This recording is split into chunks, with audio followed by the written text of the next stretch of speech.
இறைவன் எல்லாவற்றையுமே ஒரு திட்டமிடலோடு தான் வச்சிருக்கிறான். இது சாதாரணமா தானாக நடந்தது அப்படின்னு சொல்றதுக்கு இந்த உலகத்துல எந்த விஷயங்களுமே நிச்சயமாக கிடையாது. இன்னைக்கு உங்களை எல்லாம் சந்திக்க வேண்டி இருக்கு அப்படின்னு எனக்கும், என்ன சந்திக்க வேண்டி இருக்குன்னு உங்களுக்கும், இந்த திட்டமிடலை அல்லாஹ் எப்போதோ தயார் செஞ்சு வச்சிருக்கிறான். அதனாலதான் இன்றைக்கு இந்த சந்திப்பு நடந்திருக்கிறது.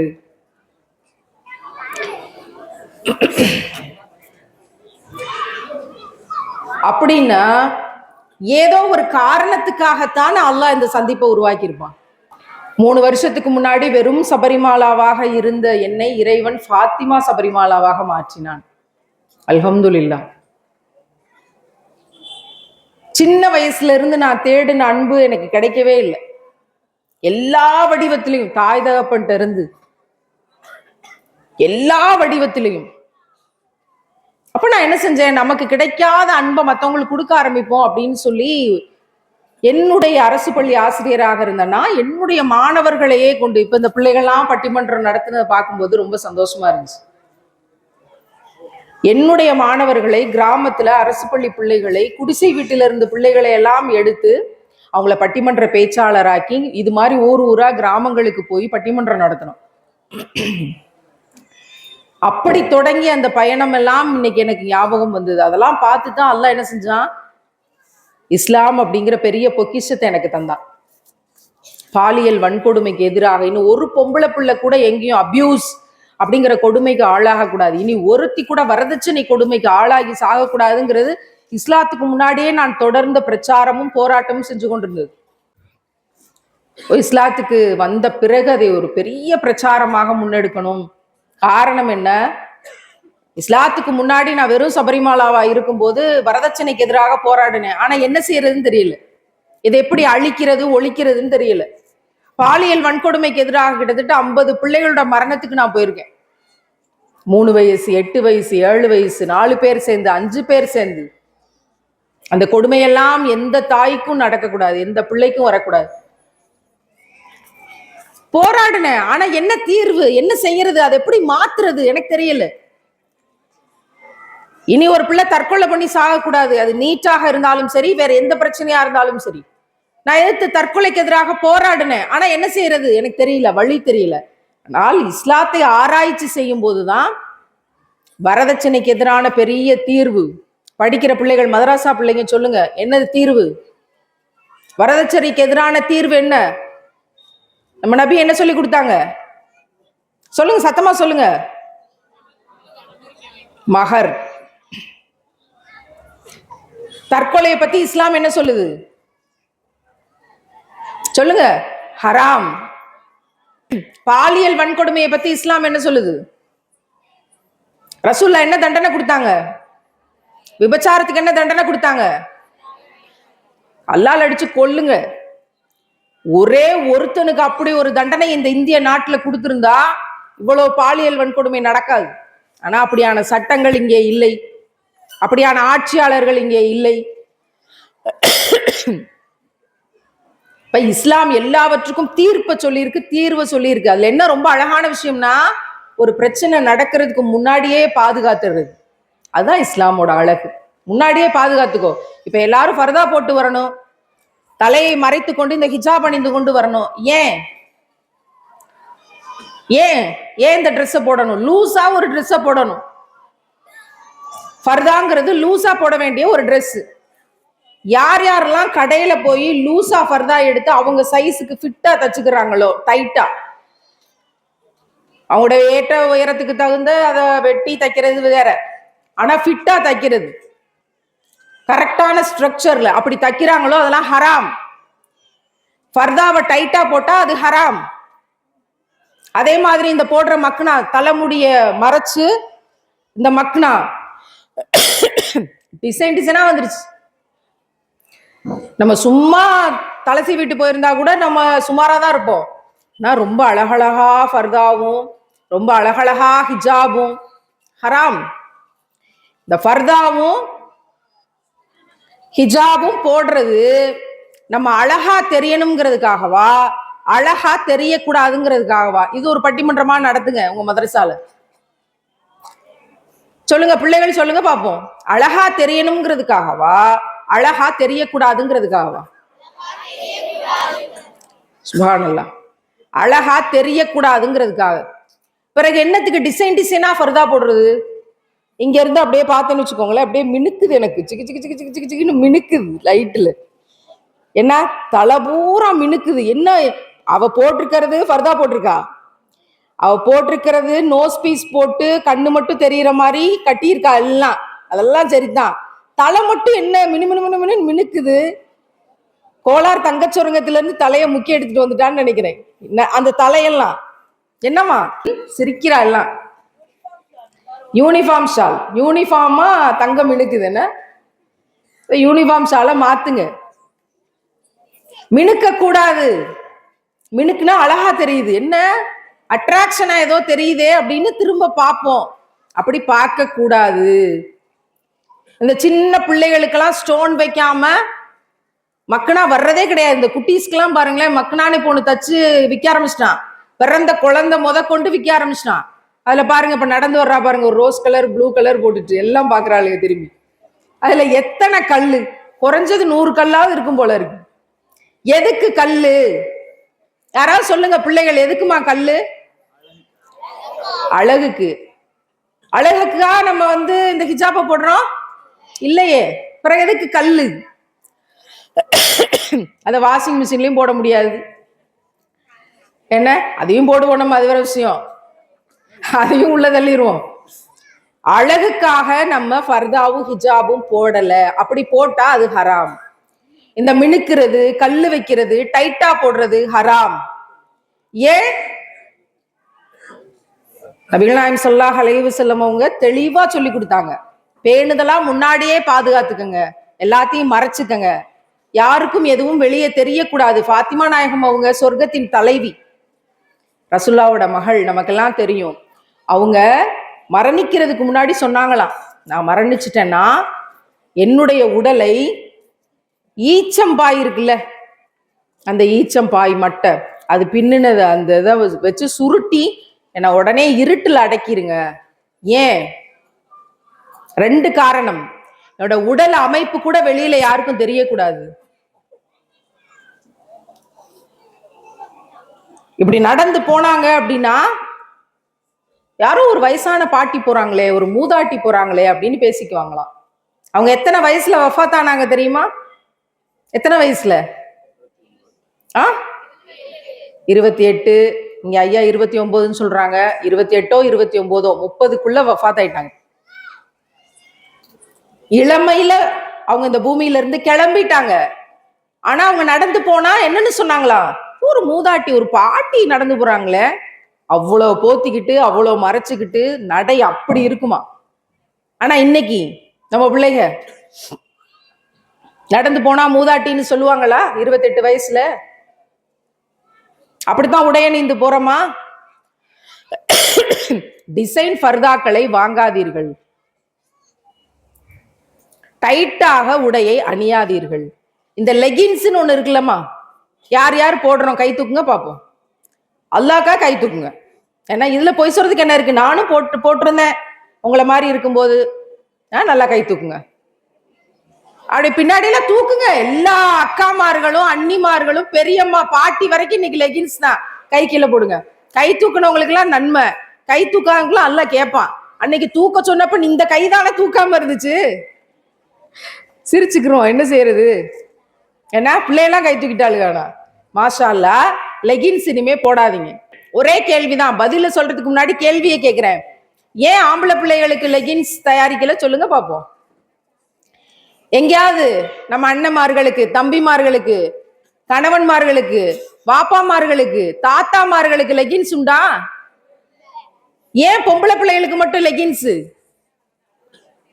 ஏன்? யோசிச்சு பாருங்க. இதே மாதிரிதான் அழகழகான ஃப்ராக். 1 வயசு பிள்ளைக்கு, ஆம்பளை பிள்ளைக்கு ட்ரெஸ் எடுக்க கடைக்கு போனா பேண்ட் சட்டை கொடுக்குறான். பொம்பளை பிள்ளைக்கு போங்க ஃப்ராக். கவுன் அது முட்டி வரைக்கும் தான் இருக்கும், அது பப்பரப்பேன்னு விரிஞ்சிருக்கணும் அந்த ஃப்ராக். அப்படி இல்லைன்னா என்ன ஃப்ரில் கம்மியா இருக்கு, அம்மாக்களுக்கு ரொம்ப சங்கடமா போகுது, நான் இவ்வளவு காசு போட்டு வாங்குறேன் அது அப்படியே புஃப்னு இருக்கணும் அப்படின்னு கேட்பா. அதோட போச்சு, அங்க ஆரம்பிக்குது இந்த உடை அரசியல் அப்படிங்கிற விஷயம். வெளிநாட்டுல அமெரிக்கால ஆண்கள்லாம் பணக்காரங்களா இருப்பாங்களாம். இப்படி பணக்காரனா இருக்கவனுக்கு வீட்டை விட்டு வெளியே வந்தவொடனே பார்க்கும்போது பெண்கள்லாம் கண்ணுக்கு குளிர்ச்சியா இருக்கணுமா, எதெல்லாம் வெளியே தெரியணுமோ அதெல்லாம் வெளியே தெரியணுமா. அப்போ ஒரு கூட்டம் வந்துச்சான், அவங்க எல்லாம் முழுசா மறைச்சு கொண்டு, முகத்தை மூடிக்கொண்டு, தலையை மூடிக்கொண்டு, ட்ரெஸ் எல்லாம் முழுசா மறைச்சு இந்த மாதிரி லூசா ட்ரெஸ் போட்டு கவர் பண்ணிக்கிட்டு வந்தாங்களாம். மற்ற பெண்கள்லாம் வந்து அரைகுறை ஆடைய போட்டு என் கண்ணுக்கு குளிர்ச்சியா இருக்கும்போது இந்த பெண்கள் மட்டும் ஏன் இப்படி எல்லாத்தையும் மூடிக்கொண்டு வர்றாங்க, இது எனக்கு பிடிக்கல. என்னன்னு கேட்கும்போது இவங்கெல்லாம் முஸ்லீம்கள், இப்படித்தான் வருவாங்க, அவங்களுடைய நபி அவங்களுக்கு அப்படித்தான் சொல்லி கொடுத்திருக்காரு, உயிரே போனாலும் இவங்க உடை ஒழுக்கத்தோடு இருப்பார்கள், தங்களுடைய உடலை காட்சிப்படுத்த மாட்டாங்க யாருக்கும், அது ஹராம்னு அவங்களுக்கு சொல்லி கொடுக்கப்பட்டிருக்குன்னு சொல்றாங்க. அன்னைக்கு திட்டமிட்டான் இதை ஒழிக்கணுமே, என்ன செய்யறது. அப்ப இந்த ட்ரெஸ் போட்டு எதையெல்லாம் காட்ட முடியுமோ அதையெல்லாம் காட்டுனாதான் முற்போக்கு, நாகரிகம், அறிவாளி, பெரிய மேதைகள், ஆளுமைகள். பர்தா போட்டு தலையை மறைச்சு கொண்டா முட்டாள், அறிவு கெட்டவர்கள், கல்வி அறிவற்றவர்கள், நாகரிகமற்றவர்கள், பிற்போக்குவாதிகள், அவங்களுக்கு ஒண்ணுமே தெரியாதுன்னு பிரச்சாரம் பண்ண ஆரம்பிச்சான். அந்த பிரச்சாரம் தான் இன்னைக்கு வரைக்கும் பர்தா போட்ட பெண்களுக்கு ஒண்ணும் தெரியாது, அவர்கள் எல்லாம் முட்டாள்கள், அடிமைகள் அப்படிங்கிற பிரச்சாரத்தை வெளியே கொண்டு போயிட்டே இருக்கான். இதுதான் இஸ்லாமோபோபியா. இஸ்லாம்னா ஒரு பயத்தை ஏற்படுத்தணும் அப்படிங்கிறது அவங்களுடைய கொள்கை. தொப்பி போட்டவெல்லாம் தீவிரவாதி, பர்தா போட்டவெல்லாம் அடிமை அப்படிங்கிற பிரச்சாரத்தை முன்னெடுத்துக்கிட்டே இருக்காங்க. அப்படியா அது உண்மையா? முஸ்லிம் பெண்களுக்கு, பர்தா போட்டவங்களுக்கு, ஹிஜாபோட இருக்கவங்களுக்கு ஒண்ணும் தெரியாதா? மூட கூட்டமா, மட கூட்டமா, அறிவு கெட்டவர்களா, அடிமைகளா? என்னமா நினைக்கிறீங்க? இல்ல. ஏன்? அவர்கள் தங்களை காட்சிப்படுத்த மாட்டார்கள். அப்ப டைட்டா பர்தா போட்டு போறவங்க தங்களை காட்சிப்படுத்துகிறார்கள், டிசைனா மக்னாவை போட்டு கொண்டு போகிறவர்கள் தங்களை காட்சிப்படுத்துகிறார்கள். மாத்திக்கலாம், இத்தனை நாள் இப்படி இருந்தா இனிமே மாத்திக்கலாம். ஒரு விஷயம் தவறுன்னு தெரியும் போது மாத்திக்கிறதுல எந்த தப்பும் கிடையாது. நான் வெக்கத்தை விட்டு எல்லா மேடையிலும் பதிவு செய்வேன். நான் அரசு பள்ளி ஆசிரியராக இருந்தவள். 20 வயசுலயே எனக்கு டீச்சர் வேலை கிடைச்சிருச்சு. 15 வருஷத்துக்கு மேல பல கிராமங்கள்ல ஊர் ஊராக போய் நான் வேலை செஞ்சு கொண்டிருந்தேன். பல பிள்ளைகளை, பல கலாச்சாரங்களை நான் சந்திச்சேன். ஆனால் இஸ்லாம் அப்படிங்கிற ஒரு பொக்கிஷம் எனக்கு கிடைக்க பெற்றது 36 வயசுல. அந்த 36 வயசு வரைக்கும் நான் பொய் சொல்லி கொண்டுதான், பல இடங்கள்ல, பல பேர்கிட்ட, பல சூழல்கள்ல நான் நிறைய பொய் சொல்லி கொண்டுதான் இருந்தேன். ஆனால் உத்தம நபிகள் நாயகம் ஸல்லல்லாஹு அலைஹி வஸல்லம் அவர்கள் வாய்மையாளராக இருந்துதான் 23 வருஷத்துல ஒரு சமூக மாற்றத்தையே கொண்டு வந்தாங்க. ஒரு ஒழுக்கங்கெட்ட சமூகத்தை ஆகச்சிறந்த ஒழுக்கமான சமூகத்தை மாத்தினாங்க. எப்படி மாத்தினாங்க? அவங்க சத்தியம் பேசினாங்க, அவங்க ஒருபோதும் பொய் சொன்னதில்லை, அதனால அவங்களால அதை செய்ய முடிஞ்சு. இப்ப நம்மளும் அதை நோக்கி தான் போறோம். பிள்ளைகளை எல்லாம் திருத்தணும்னு இவ்வளவு போராடுறோம், எவனையும் நம்பி ஏமாறாதன்னு பிரச்சாரம் பண்ணிக்கிட்டு இருக்கிறோம். அப்போ நம்ம அந்த வாய்மையை கடைபிடிச்சா மட்டும்தான் சமூகத்துல மாற்றத்தை ஏற்படுத்த முடியும். இல்லைன்னா பேச்சு வியாபாரியாக, பேச்சு விபச்சாரியாக, காசுக்கு விலை போகிற கூட்டமா விலை போயிட்டே இருக்க வேண்டியது. கேட்டு கைதட்டிட்டு போயிட்டு இருப்பாங்களே தவிர எந்த மாற்றமும் விளையாது. அப்ப நம்ம வாய்மையாளரா மாறணும்னு நான் இஸ்லாத்தை ஏற்றுக்கொண்ட இந்த 3 வருஷம் தான் உண்மை பேசணும் அப்படின்னு முயற்சி பண்ணி அதில் ஓரளவுக்கு வெற்றி அடைந்து கொண்டு போய்கிட்டு இருக்கேன். சுப்ஹானல்லாஹ். இந்த மாற்றத்தை உணராம நம்மளால எதையும் செய்ய முடியாது. அப்ப நமக்கு பின்னாடி இவ்வளவு பெரிய அரசியல் இருக்கு. உடை அப்படிங்கிறதுல அவ்வளவு முக்கியமான விஷயத்த பிள்ளைகள் கடைபிடிக்க வேண்டி இருக்கு. நம்பர் 1, இங்க இருக்க எல்லா பெண்களுக்கும் சொல்றேன், நம்ம இதுவரைக்கும் தெரியாம செஞ்சிருக்கலாம். எனக்கு ஹலால் ஹராம்லாம் தெரியாது, சொர்க்கம் நரகம்லாம் தெரியாது, மறுமை என்ற ஒன்று இருக்கு தெரியாது, குர்ஆன் என்ற ஒன்று இருக்கு தெரியாது, உயிரினும் மேலாக நாம் நேசிப்பதற்கு ஒரு மனிதர் இருக்கிறார் எனக்கு தெரியாது. அது தெரிஞ்ச பிறகு திருத்திக்கிட்டு நான் பொய் பேசுறது இல்லைன்னு முடிவெடுத்தேன்ல, அது மாதிரி இன்றைக்கு நம்ம ஒரு முடிவெடுப்போம். இனிமே டைட்டா ஃபர்தா போடுறது இல்லை, இனிமே கல்லு வச்ச மக்னாக்களை பயன்படுத்துறது இல்லை. தெரிஞ்ச பிறகு மாத்துவோம். என்ன சொல்றீங்க மாணவிகள்? சத்தமா சொல்லுங்க. இன்ஷா அல்லாஹ். இதுதான் வெற்றி. அதுல நெஜ இன்ஷா அல்லாஹ், பொய் இன்ஷா அல்லாஹ் வேற இருக்குதான். தோழிட்ட பேசிட்டு வரும்போது வீட்டுக்கு வரணும் சரியா இன்ஷா அல்லாஹ் அப்படின்னு போயிட்டு கொஞ்சம் தூரம் போயிட்டு திரும்பி வேமா வந்து நெஜ இன்ஷா அல்லாஹ் தானே அப்படின்னா, இதுல இது வேறையா? எல்லாத்துலயும் இந்த பஞ்சாயத்து தான். என்ன மனுஷனோட ஊசலாட்டம். இப்ப நெஜ இன்ஷா அல்லாஹ்வா இருக்கட்டும், வேற என்ன செய்ய, சிரிச்சுக்கிட்டே இதையும் சொல்லி கடந்து வர வேண்டியதுதான். இன்னைக்கு நான் வர்றதுக்கு முன்னாடி நேற்றைக்கு தூங்கவே முடியாம ஒரு பதிவு போடுறேன். இந்த பதிவை போடணும், இந்த வீடியோவை போடணும்னு ஒரு 4-5 நாளா உறுத்துது.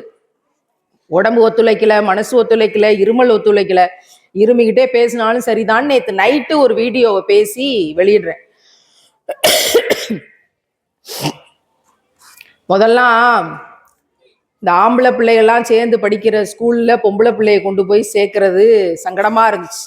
என்ன காரணம்? ஆம்பளை பிள்ளை படிக்கிற ஸ்கூல்ல கொண்டு போய் பிள்ளைய சேர்த்துட்டா லவ் பண்ணிடுவாளுங்க, பெரிய பஞ்சாயத்து. ஐயோ கேர்ள்ஸ் ஸ்கூல்லே சேர்ப்போமா, கேர்ள்ஸ் எல்லாம் கேர்ள்ஸ் ஸ்கூல்லே சேர்ப்போமா அப்படிங்கிற ஒரு பெரிய விஷயம் இருந்துச்சு. நம்ம பிள்ளைகளையெல்லாம் கேர்ள்ஸ் ஸ்கூல்ல சேர்த்தோம். இன்னைக்கு கேர்ள்ஸ் ஸ்கூல்ல சேர்க்கவே பயமா இருக்கு. கருப்பா 2 பிள்ளைகள் கிராமத்துல இருந்து வர்றாங்க. அந்த 2 பிள்ளைகள் சென்னைக்கு ஓடி போயிட்டாங்க. எதுக்கு? சாதிக்கவா, லட்சியத்தை அடையவா? ஏதோ கொடுமையில இருந்து தப்பிச்சு போயிருக்காங்களா? இல்ல, எங்க 2 பேருக்கும் கல்யாணம் பண்ணி வைங்கன்னு 2 பொம்பளை பிள்ளைய ஓடிட்டாளுங்க. எவ்வளவு கொடுமை பாருங்க.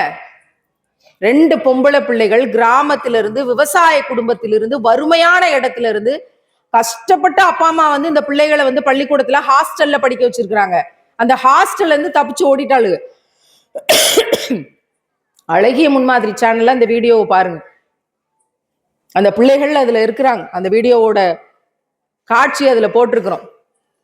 அந்த சேனல்ல போய் உட்காந்து என்னமா வேணும் அப்படின்னு கேக்குறாங்க. அந்த 2 பொம்பளை பிள்ளைங்க சொல்றாங்க, அந்த படிக்கிற பிள்ளைகள்லாம் உயிரை கையில பிடிச்சிட்டு இந்த செய்தியை கேளுங்க. வாய் வயிறு எரிஞ்சு பேசிக்கிட்டு இருக்கோம். எங்க 2 பேருக்கும் கல்யாணம் பண்ணி வைங்க. எப்படிமா பொம்பளை பிள்ளைக்கும் கல்யாணம் பண்ணி வைக்கிறது? நாங்க 2 பேரும் காதலிக்கிறோம். என்ன சொல்றீங்க? பொம்பளை பிள்ளையும் காதலிக்கிறீங்களா? கல்யாணம் பண்ண போறீங்களா? உங்க ஸ்கூல்ல மத்த பிள்ளைங்க எல்லாம் இதை கேள்விப்பட்டு உங்களை எதுவும் கேலி கிண்டல் பண்ணலையா? ஒன்னும் சொல்லலையா? அந்த பிள்ளை பதில் சொல்றா, எங்க ஸ்கூல்ல எல்லாரும் அப்படித்தான் இருப்பாங்க.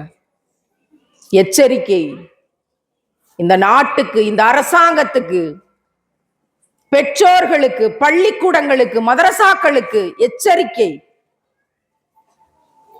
பொம்பளை பிள்ளை தானே, பொம்பளை பிள்ளை ஃப்ரெண்டு கூட தானே உட்காந்து சிரிச்சு பேசிக்கிட்டு இருக்கான்னு இனி வர்ற காலங்கள்ல சும்மா இருக்க முடியாது. என்ன செய்யறாளுங்க? அந்த பேட்டி எடுக்கிறவங்க கேக்குறாங்க, மத்த பிள்ளைகள் உங்களை ஒண்ணும் சொல்ல மாட்டாங்களா? எல்லாரும் அப்படித்தான் சொல்றீங்க. அதுக்கு அந்த பிள்ளை பதில் சொல்றா, எல்லாருமே அங்க ஒரு பிள்ளையும் க்ளோஸா தான் இருப்பாங்க. எல்லாருமே தோல்ல கை போடுவாங்க, எல்லாமே கை கோர்த்துக்குவாங்க, எல்லாமே விரல் கோர்த்துக்குவாங்க, எல்லாருமே ஒன்னாதான் கை கோர்த்துக்கிட்டு நடந்து போவாங்க வருவாங்க, ஒரே மாதிரி ட்ரெஸ் போடுவாங்க, எல்லாமே ஒரே மாதிரி. யார் வந்து ஃப்ரெண்ட்ஸ், யார் லெஸ்பியன்ஸ், ஓரின சேர்க்கையாளர்கள்னு கண்டுபிடிக்க முடியாது. நான் கேட்கிறேன், அந்த வார்த்தையை நான் எடிட் பண்ண விரும்புறேன். என்ன கூந்தலுக்கு நீ அவ கை கோர்த்துட்டு உட்காந்துருக்குற? ஏன்னா பொம்பளை பிள்ளைகள், உங்களுக்கு நீங்க எவ்வளவு பேரை பார்த்திருப்பீங்க அந்த மாதிரி இருக்க பிள்ளைகளை. ஏன்னா ஃப்ரெண்டோட கை கோர்த்துட்டு தான் உட்காந்துருப்பா, அப்படியே விரல் கோர்த்துட்டு உட்காந்துருப்பா. சில பேர் விரல பிசைஞ்சு விட்டுக்கிட்டு இருப்பா, இடியாப்பத்துக்கு மாவு பிணையிற மாதிரி. என்ன சில பிள்ளைகள் பெஞ்சு கடியில ஃப்ரெண்டோட காலை தேய்ச்சிக்கிட்டு இருப்பா. ஒரு மண்வெட்டி எடுத்துட்டு போய் காலை அங்கேயே வெட்டுனோம்னா சரியா இருக்கும். ஒரே வெட்டு. எதுக்கு அவ காலை சுரண்டிட்டு இருக்க? நீ ஃப்ரெண்டு மடியில படுத்து தூங்கிடுறது. தாய் மடியே கிடைக்கல உங்களுக்கு. உங்களெல்லாம் அனாதை இல்லத்துல அன்னைக்கே சேர்த்துருந்தா சரியா இருக்கும். அவ்வளவு க்ளோஸ் ஃப்ரெண்டு. என் ஃப்ரெண்டு தான் எனக்கு எல்லாமே. இதோட நின்னா பரவாயில்ல, இதோட நின்னா பரவாயில்ல. இதோடயா நிக்குது? எல்லா வீடியோவையும் பார்த்து தொலைகிறது. எல்லா கர்மமும் இன்னைக்கு தெரிஞ்சிருது இந்த பிள்ளைகளுக்கு. ஹார்மோன்கள் 8 வயசு 9 வயசு 10 வயசுல வேலை செய்ய ஆரம்பிச்சிருது. 6ஆம் கிளாஸ் பிள்ளையும் 10ஆம் கிளாஸ் பிள்ளையும் கவர்மெண்ட் ஸ்கூல்ல டாய்லெட்டுக்குள்ள போய் கையும் களவுமாக பிடிபட்டார்கள். அதிகாரப்பூர்வமான செய்தியை சொல்றேன். இந்த அசிங்கத்துக்கு நீங்க என்னத்துக்கு வாழ்றீங்க? இது இன்னைக்கு நேத்தா நடக்குது. இந்த செய்தி திருக்குறான்ல இருக்கா இல்லையா? இருக்கா இல்லையா? படிக்கிற பிள்ளைகள் இருக்கு. என்னன்னு இருக்கு? எந்த நபியின் சமூகம்? லூத் நபியின் சமூகம். அல்லாஹ் என்ன செஞ்சான்? அந்த ஓரின சேர்க்கையாளர்களுக்கு தண்டனை அல்லாஹ் என்ன செஞ்சான்? சொல்லுங்க, படிக்கிற பிள்ளைகள் சொல்லுங்க. பூமி அப்படியே தலைகளை போட்டு, அப்புறம் தலைகளை போட்டு எதை அனுப்புனா? எதை போட்டான்? என்ன கல்லு? என்ன மாதிரியான கல்லு? சுட்டெரிக்கும் கல், அணுகுண்டு. அன்னைக்கே அல்லாஹ் அணுகுண்டை பயன்படுத்திட்டான். அபாபில் பறவை காபத்துல்லாவை காப்பாத்துற அந்த சம்பவத்திலையும் சரி, இந்த சம்பவத்திலையும் சரி, சுட்டெரிக்கும் கல்.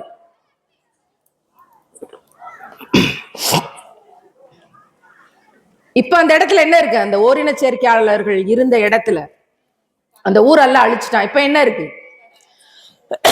கடலுக்கு பேரு கடல் இருக்கு. கடலுக்கு பேர் என்ன? கடலுக்கு பேரு பசிபிக் பெருங்கடலா? நானே ஜியோகிராஃபில வீக்கு, எனக்கே ஒரு 4 விஷயம் தான் தெரியும். செங்கடல் கிடையாது. பக்கத்துல இருந்து ஒரு ஆன்சர் சொல்லித்தரா. என்னம்மா? அந்த கடலுக்கு பேரு டெட் சி, சாக்கடல், செத்த கடல். ஏன் செத்த கடல்னு பேரு? அங்க உயிரினங்கள் வாழ முடியாது. ஒரு உயிரினம் கூட அந்த கடல்ல வாழாது. அதனால அது சாக்கடல், செத்த கடல். அதோட சயின்டிபிக் ரீசன்ஸ்லாம் எடுத்து சர்ச் பண்ணுங்க விக்கிபீடியால. அவ்வளவு பெரிய கொடுமையான தண்டனையை கொடுப்பேன் அல்லாஹ் சொல்றான். சரிம்மா, இந்த பிள்ளைகள் யாரோ துர்காவோ திவ்யாவோ மாற்று சமூகத்து பிள்ளைகள், அதனால இவங்களுக்கு மார்க்கம் தெரியாது, லூத் நபியோட வரலாறு தெரியாது, திருக்குரான் தெரியாது, அதனால தப்பு பண்ணிட்டு போயிட்டாங்கம்மா. நாங்கெல்லாம் அப்படி கிடையாதுல்ல. அப்போ இந்த ஓரின சேர்க்கை அப்படிங்கிற விஷயம் இன்னைக்கு நிறைய பரவ ஆரம்பிச்சிருச்சு. இன்னும் 20 வருஷம் கழிச்சு ஒரு பொம்பளை பிள்ளை வந்து ஒரு பையனை கட்டிக்கிறேன்னு சொன்னாலே ரொம்ப பெரிய விஷயமா இருக்கும் போல. ஒரு பையன் வந்து நான் ஒரு பிள்ளைய கட்டிக்கிறேன்னு சொன்னாலே ரொம்ப பெரிய விஷயமா இருக்கும் போல. நம்ம நாட்டுல மட்டும் இல்ல, எல்லா நாட்டிலையும் இந்த நிலைமை ரொம்ப மோசமா அதிகரிச்சுக்கிட்டு இருக்கு. இந்தியாவுக்குள்ளேயும் இதை மிக வேகமாக உள்ள கொண்டு வர்றாங்க. இதுக்கு பின்னாடி பெரிய நெட்வொர்க் இருக்கு. அது தெரியாம இந்த கழிசடைகள். நான் இங்க இருக்க எல்லாருக்கும் சொல்றேன், படிக்கிற பிள்ளைகள் உங்க ஸ்கூல்ல பிரச்சாரம் பண்ணுங்க. பொம்பளை பிள்ளையும் க்ளோஸா இருக்காங்கன்னா அவங்கள பிரிச்சு விடுங்க. ஏதாவது சண்டையை மூட்டி விட்டாலும் பரவாயில்ல. எவ்வளவு கை கோர்த்து விட்டானா நடுவுல குறுக்க போய் கையை அத்து விடு. போதும், உங்க அன்பெல்லாம் போதும். உங்க அன்ப, உங்களுடைய கருணையை ஏழைகளுக்கு காட்டுங்க. அதுல ஒரு பிள்ளைய படிக்க வைங்க. உங்க அறிவாற்றலை பரப்பி கொடுக்கறதுல உங்க அன்பையும் கருணையும் காட்டுங்க. இங்க இருக்க அத்தனை பேரும் இங்க 2வது உறுதிமொழி எடுக்கணும். ஓரின சேர்க்கைங்கிற விஷயத்தை மிக கடுமையாக நாங்க தவிர்ப்போம், தடுப்போம். அதுக்கு வேலை செய்வோம், பிரச்சாரம் பண்ணுவோம். மதரசாவில் படிக்கக்கூடிய ஒவ்வொரு பிள்ளைக்கும் தலைமையில கடமை இந்த ஓரின சேர்க்கை தடுக்கணும்னு. இன்னைக்கு நிறைய மதரசாக்கள்ல கம்ப்ளைண்ட் வருது. நாங்க போய் அதுக்கு கவுன்சிலிங்னு ஓட வேண்டியதா இருக்கு. மார்க்கம் தெரியாதவங்க அப்படி பண்ணிட்டாங்க, மார்க்கம் தெரிஞ்சவங்க அப்படி இல்லை அப்படின்னு பார்த்தா ஒரு முஸ்லீம் ஊரு, வீட்டுக்கு வீடு ஹாஃபில்கள் இருக்கிறாங்க, குரானை மனனம் செய்தவங்க இருக்கிறாங்க. அவ்வளோ பேர் பெற்ற ஒரு ஊர்ல ஒரு பெண் ஆலிமாவும் இன்னொரு பெண் ஆலிமாவும் ஓரின சேர்க்கையில இருக்கு. நீங்க என்ன ஆலிமா? நீங்க என்ன குரானை படிச்சீங்க? நீங்க என்ன பட்டம் வாங்குனீங்க?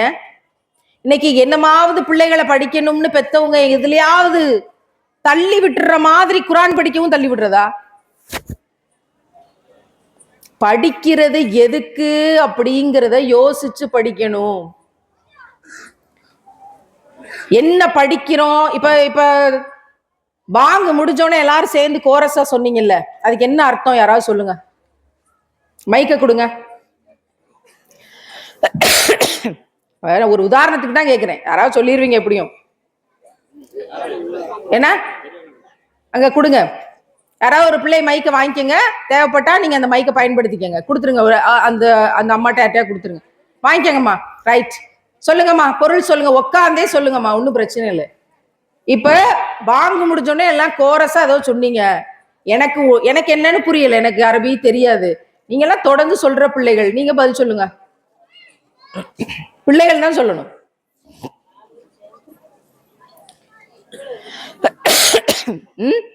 தெரியுமா இல்ல சொல்ல தயக்கமா இருக்கா? தெரியுமா தெரியாதா? அதை மட்டுமா சொல்லுங்க. தெரியும்ன்றவங்களா கையை மட்டுமா தூக்குங்க.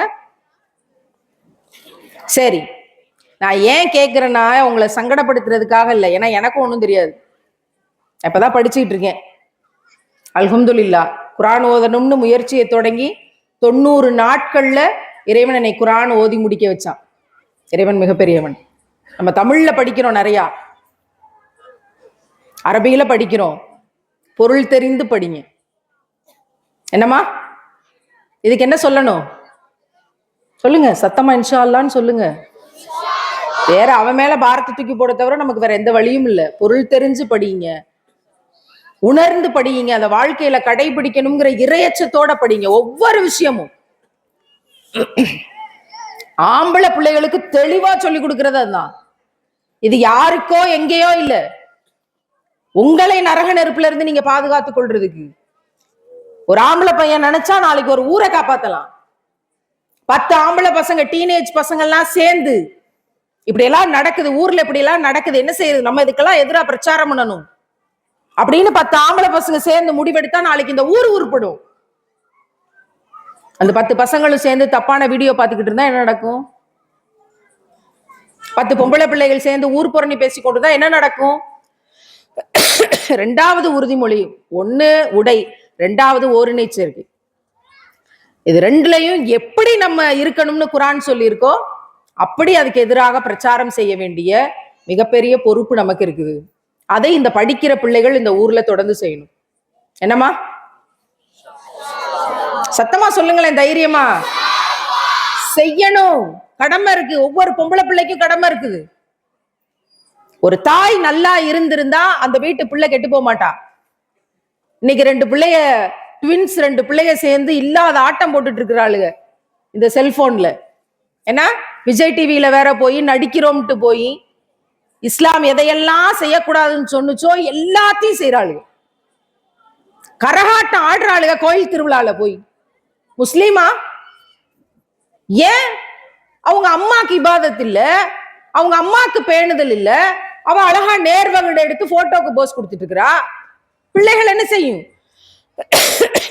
ஸ்கூல் ஆனுவல் டேல கொண்டு போய் டான்ஸ் ஆட விட்டாங்களாம். அங்க தொடங்கினது, எல்லாரும் பாராட்டினாங்களா, அவங்க பிள்ளைங்க நல்லா ஆடுறாங்க, அவங்க பிள்ளைங்க நல்லா ஆடுறாங்க. அங்க இருந்து ஆரம்பிச்சதுதான் இந்த பிள்ளைகளை ஆட விட்டு ஆட விட்டு ஆட விட்டு இன்னைக்கு டிவியில ஆட விட்டு நடிக்க விட்டு. இது ஒரு பொழப்பா? நாளைக்கு நீங்க அல்லாட்ட என்ன பதில் சொல்லுவீங்க? நீங்க என்ன தொழுகுவீங்க? மலக்குகளுக்கு என்ன பதில் சொல்லுவீங்க? இன்னைக்கு ஸ்கூல் ஆனுவல் டேல பிள்ளைகளை ஆட விடக்கூடிய, லிப்ஸ்டிக் போட்டு, அம்மா ஹேண்ட்பேக்ல லிப்ஸ்டிக் வச்சிருக்கா, ரோஸ் பவுடர் வச்சிருக்கா, அப்பப்ப பிள்ளைக்கு டச் அப் பண்ணி விடுறதுக்கு ஆனுவல் டேல போய் ஆகுமா? இந்த கலாச்சாரத்தை ஒழிக்கிறதுக்கு தான் இஸ்லாம் அவ்வளவு தியாகங்களோடு அவ்வளவு பேர் இறந்து போயிருக்காங்க, உயிர் தியாகம் செஞ்சிருக்காங்க. இந்த ஷரியத் சட்டங்களை எல்லாம் உருவாக்கி நம்ம கை ஐநாரூத்து வரைக்கும் கொண்டு வந்து சேர்க்கறதுக்கு. அதை பற்றி எல்லாம் நமக்கு கவலையே இல்லை. என் பிள்ளை ஆனுவல் டேல டான்ஸ் ஆடணும், என் பிள்ளை நல்ல கலர் கலரா ஃப்ராக் போட்டு லிப்ஸ்டிக் போட்டு ரோஸ் பவுடர் போட்டு கேமராக்கு முன்னாடி அழகா தெரியணும், அதை ஊருக்கெல்லாம் நான் காட்டணும், என் பிள்ளைன்னு நான் பெருமையா சொல்லிக்கிறணும்னு அம்மாவே அப்படி இருக்கும்போது வளர்ற அந்த பிள்ளை எப்படி முஸ்லீமா வளருவா? எப்படி வளருவா? நம்மளால ஒரு லிப்ஸ்டிக்கை தியாகம் செய்ய முடிய மாட்டேங்குது. அன்னை சுமையா அவர்கள் முதல் ஷஹீதுன்னு பேசுறமே, 1400 வருஷத்துக்கு முன்னாடி அவங்களுடைய பெண் உறுப்புல இந்த பக்கம் ஈட்டியை செலுத்தி அந்த பக்கம் ஈட்டி வந்துச்சான். அந்த ரத்தத்தினுடைய சிவப்பும் அந்த வலியும் அந்த வேதனையும் தெரிஞ்சுன்னா அந்த சிவப்பு லிப்ஸ்டிக்கை நம்ம உதட்டுல பூசுவோமா?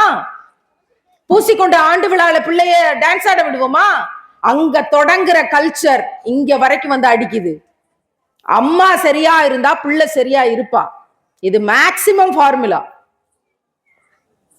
இன்னைக்கு அந்த பிள்ளைகள் இன்னைக்கு இருக்க வழிகேட்டுல ஒரு பிள்ளை ஒரு பிள்ளை வந்து வாழ்க்கையை இழந்துட்டு வீட்டுக்காரர் விட்டுட்டு வேற பிள்ளைய கூட்டிட்டு போயிட்டாராம். அந்த பிள்ளை வந்து விஜய் டிவி நீயா நானால போய் பேட்டி கொடுத்துட்டு இருக்கிறா. நான் ஐகிரி நந்தினி பாடுவேன், நான் வந்து இந்துக்களோட பாடல்கள் பொம்மை தான், தையத்தான், பஜந்தரே பாட்டெல்லாம் பாடுவேன்னு அதுல போய் பாடுறா. இப்போ வீட்டுக்கே போய் பேட்டி எடுத்து இப்போ இந்துக்களோட பாடல்களை எல்லாம் பூரா சாமி சிலைகள், சாமி பேர்கள் அப்படின்னு வருது. அதை கேட்க கேட்க அவ சொல்றா, அதை கேட்க கேட்க எனக்கு அப்படியே எனர்ஜி வருது, நம்பிக்கை வருது, வாழ்க்கையில எந்த தடையும் தூக்கி எரிஞ்சிட்டு ஜெயிச்சிடலாம்னு எனக்கு தோணுது. எதை கேட்க கேட்க அப்ப நீ குரானை என்ன கேட்ட? இப்படி குரானை என்ன விளங்குன? அவங்க அம்மா சுப்பிரபாதம் கேட்டுதான் அவளை எழுப்பிடுவாங்களாம். அவங்க அம்மா சுப்பிரபாதம்ங்கிற பாடலை ரொம்ப அருமையா பாடுவாங்களாம், மத நல்லிணக்கத்தோட இருக்கிறாங்களாம். இப்ப இவ அம்மா சரியில்லை, அதனால இவ அப்படி வர்றா. அவட மகா ஐகிரி நந்தினி பாடுறா. 3 தலைமுறையே கிடைத்தாச்சு. யாரு? ஒரு பெண் சரியில்லை. நல்லிணக்கம் என்பதும் எல்லாரும் ஒற்றுமையா இருக்கணும்ங்கிறதும் இதுல கிடையாது. அன்புலையும் கருணையிலையும் மனிதத்திலையும் அது வேற. ஆனா நம்முடைய அடிப்படை கொள்கை அதை விட்டு கொடுத்துட்டு போயிடுறது இல்ல. ஒரு தாய் சரியா இருந்தா பிள்ளை சரியா இருப்பா. அப்ப இனி கேள்வி எல்லாம் யார்கிட்ட கேட்கணும்? அம்மாமார்கள்ட்ட தான் கேட்கணும். அப்படிதானம்மா? எல்லாம் தலையாட்டுற ஆளுங்க, வேவேமா இப்படி இப்படின்ட்டு. அவங்கவுங்க வீட்டுல கூப்பிட்டு வச்சு பேட்டி எடுத்தாதான் தெரியும் அம்மா கிட்ட பிரச்சனையா பிள்ளைகள்கிட்ட பிரச்சனையா என்ன பிரச்சனை. வேமா தலையாட்டுற ஆளுங்க. ஆமா, அம்மாட்ட தான் கேட்கணும். நான் பல இடத்துல சொல்றது உண்டு, அம்மாக்கள் பொம்பளை பிள்ளைகளுக்கு தலசி விடும்போது ஸ்கூலுக்கு ரெட்டச்சடை பின்னி விடுறீங்களா, தலசி விடுறீங்களா, அன்பா துவா என்னென்ன உங்களுக்கு தெரியுமோ அதெல்லாம் சொல்லி செலவாத்து சொல்லி பிள்ளைக்கு என்ன தேய்ச்சி தலசி விட்டு நெத்தியில முத்தம் கொடுத்து அனுப்புங்க. அப்படின்னா தலை சீவும் போதுதான் டென்ஷன், உலக டென்ஷன் அம்மாக்கு வரும். ஏன்னா கடைசியா தலை சீவா வேலையை முடிச்சுட்டு வேவேமா தலை எண்ணெய் தேய்ச்சி 2 கொட்டு கொட்டுறது. என்ன இத்தனை தடவை சொன்னாலும் அறிவு வரமாட்டேங்குது, இன்னமும் தலை சீவ மாட்டேங்கிறான், ஏன் உயிரை வாங்குறான்னு இன்னொரு 2 கெட்ட வார்த்தையை போட்டு திட்டுறது. அந்த ரெட்டச்சடையை பிடிச்சி உழுக்குவா. நீங்க சிரிக்கிறத பார்த்தா எல்லா வீட்டிலையும் உழுக்குற மாதிரிதான் தெரியுது. எங்க தலைமுறையில ஆரம்பிச்ச உழுக்கு இன்னைக்கு வரைக்கும் போறதில்லை. அப்பந்தான் டென்ஷன் ஆகுது. அந்த ரெட்டச்சடையில தான் காட்டுவா இன்னைக்கு வரைக்கும். அப்படின்னா அந்த பிள்ளை என்ன செய்வா? பிள்ளைக்கு தினமும் ஒரு முத்தம் கொடுத்து அனுப்புங்க. பிள்ளை ஸ்கூல் விட்டு வந்தோடனே ஒரு முத்தம் கொடுத்து பிள்ளைய வீட்டுக்கு கூப்பிட்டுக்குங்க, ஒரு ஃப்ரெண்ட்லியா இருங்கம்மா அப்படின்னா அதெல்லாம் செய்யறது இல்லை. பல இடங்கள்ல செய்யறது இல்லை. இங்க எத்தனை அம்மாக்கள் ஆம்பளை பிள்ளையோ பொம்பளை பிள்ளையோ வீட்டுல இருந்து வெளியே போற பிள்ளைக்கு ஒரு முத்தம் கொடுத்து அனுப்புறீங்க? எத்தனை அம்மாக்கள்? வெளியே இருந்து உள்ள வரும்போது எத்தனை பேர் முத்தம் கொடுத்து உள்ள கூப்பிட்டுக்கிறீங்க? உச்சி மோந்து கொள்றது அருமையான வழக்கம் இஸ்லாத்துல. கை தூக்குங்க பாப்போம். 1 2. அட கால கொடுமையே, 2 கையை தாண்டி எனக்கு ஒரு கையும் தெரியல. ஏன்னா 2 அங்க 1 3. ரொம்ப யோசிச்சு ஒருத்தவங்க அரை கை தூக்கி இருக்கிறாங்க. 4 5 அவ்வளவுதான். எத்தனை பிள்ளைங்க கொட்டு வாங்கியிருக்கீங்க? அடே அப்பா, ஒட்டு மொத்தமா தூக்கிட்டாளுங்க. கை கீழே போடுங்க. நல்ல கேள்விதான். சரி, எத்தனை பிள்ளைய கொட்டு வாங்கியிருக்கீங்கன்னா எல்லாவளும் கை தூக்குறா. எத்தனை அம்மா முத்தம் கொடுத்துருக்கீங்கன்னா 5 பேர் 5.5 கை தான் வந்திருக்கு. என்ன செய்யறது? என்ன செய்யறது? யாரு மேல பிரச்சனை எங்க இருக்கு? 10 வயசு பிள்ளைய வந்து இன்னொரு பொம்பளை பிள்ளைகிட்ட பாசத்தை தேடுறா. 12 வயசு பொம்பளை பிள்ளைய இன்னொரு பொம்பளை பிள்ளைகிட்ட, கூட படிக்கிற பிள்ளைகிட்ட அன்பை தேடுறா, காதலை தேடுறா. பிள்ளை எத்தனை வயசானாலும் நம்ம பெத்த பிள்ளை. அந்த பிள்ளைய அணைச்சு அரவணைச்சு அன்பு செலுத்தி உச்சி மோந்து கொண்டு உடல் ஸ்பரிசத்தை பகிர்ந்து எந்த தாய் இருக்கிறாளோ அந்த தாயிட்ட பிள்ளையோ பையனோ பொய் சொல்றது இல்லை. அந்த பிள்ளை இப்லீஸோட கூட்டாளியா ஆகிறது இல்லை. யாரு பணத்தையும் பதவியையும் வீட்டோட கஷ்டத்தையும் அதையும் இதையும் போட்டு ஒலட்டிக்கிட்டு பிள்ளைகளிடத்துல அன்பு செலுத்துறதுல குறைகிறாங்களோ, பிள்ளைகளை கண்காணிக்காம விடுறாங்களோ, அதுக்கு நேரம் இல்லைன்னு உலகத்தை நோக்கி ஓடுறாங்களோ, அந்த இடத்துலதான் பிரச்சனை. நான் உங்களுக்கு சொல்லி தந்துட்டு போறேன், எல்லா அம்மாக்களுக்கும் சொல்லி தந்துட்டு போறேன். எது பிரச்சனையாக இருந்தாலும் உங்கள் பிள்ளைகளுக்கு நேரத்தை கொடுத்துருங்க. இல்லைன்னா உங்க பிள்ளை உங்களுக்கு சொந்தம் இல்லை. அது ஆம்பளை பிள்ளையா இருக்கட்டும் பொம்பளை பிள்ளையா இருக்கட்டும். ஆம்பளை பிள்ளையா இருந்தா ரொம்ப கவனமா இருக்கும். 5ஆம் கிளாஸ் பையனோட பைக்கட்டுல இருந்து போதைப் பொருள் எடுக்கப்படுது. ரொம்ப சர்வசாதாரணமா பரப்பிட்டுறாங்க பழக்கத்தை, ரொம்ப சர்வசாதாரணமா. 2ஆம் கிளாஸ் பையன் லவ் லெட்டர் கொடுக்குறான். இந்த உலகத்திலே நீ தாண்டி ரொம்ப அழகா இருக்கிற. அத பார்த்துட்டு அந்த 2ஆம் கிளாஸ் பிள்ளை, இன்னொரு பிள்ளை வந்து என்கிட்ட சொல்றா, ஆண்டி இந்த விஷயத்தை யாருக்கிட்டையும் சொல்லக்கூடாதுன்னு எங்க மிஸ் சொல்லியிருக்காங்க. குறிப்பா அந்த பிள்ளை சொல்லியிருக்கிறா, என் ஃப்ரெண்டு. ஆனாலும் நான் உங்ககிட்ட சொல்றேன்னா அதுக்கு ஒரே ஒரு காரணம் தான் ஆண்டி இருக்கு. நீங்கள் பெண்கள் பாதுகாப்பு இயக்கம் வச்சிருக்கீங்கல்ல, அதனால நான் உங்ககிட்ட சொல்றேன், இனி ஒரு பையன் இப்படி நடக்க கூடாது, ஏதாவது நடவடிக்கை எடுங்க. யாரு? 2ஆம் கிளாஸ். என்னன்னு? இந்த உலகத்திலே நீ தாண்டி ரொம்ப அழகா இருக்க, ஐ லவ் யூன்னு லெட்டர் கொடுத்துருக்கான். இதுல நீங்க என்ன சிரிக்கிறீங்க எல்லாம்? நானும் சிரிக்க தான் செஞ்சேன். நீங்க போய் ஆக்ஷன் எடுப்பீங்களா? அந்த பையனை கைது பண்ணுவீங்களா? ஜெயில போடுவீங்களா? எப்படி இருக்கு யோசிச்சு பாருங்க. 2ஆம் கிளாஸ் பையன் ட்ரௌசர் போட்டு வாயில விரல வச்சுக்கிட்டு வருவான். அவனை அரெஸ்ட் பண்ணி உள்ள ஜெயில போடுங்க சார் அப்படின்னா எப்படி இருக்கும்? நடக்குது.